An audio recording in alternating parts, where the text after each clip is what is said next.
রাশি বৃশ্চিকের ক্ষেত্রে এটাও লক্ষ্য করা গেল, অনেকের ক্ষেত্রে হাজবেন্ড বা ওয়াইফের প্রবলেম, তাদের প্রফেশনাল লাইফের প্রবলেম প্রচুর। এখানেও আপনি চেষ্টা করছেন যে তাদের অন্তত পক্ষে যাতে প্রফেশনাল লাইফের প্রবলেমটাকে মিনিমাইজ করা যায়, কিন্তু পারছেন না। আপনি তাদের জন্য যেন আপনি টেনসড। অ্যান্ড স্বাভাবিক যে স্বামী স্ত্রীর মধ্যে কেউ যদি কোনো একটা প্রবলেম নিয়ে সমস্যায় থাকেন, তাহলে কিন্তু সেই সমস্যাটা আর একজনের উপরেও আসে।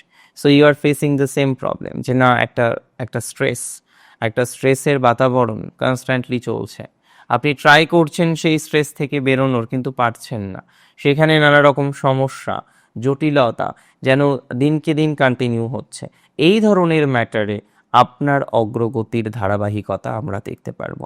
এবং যারা ফাইন্যান্সিয়ালভাবে খুব উইক হয়ে গিয়েছেন, দিনকে দিন ফাইন্যান্সিয়ালভাবে একটা ডিস্টারবেন্সের মধ্যে দিনকে দিন চলে আসছেন, তারা অনেকটা নিজেদেরকে সঠিক একটা মার্গে নিয়ে আসতে পারবেন।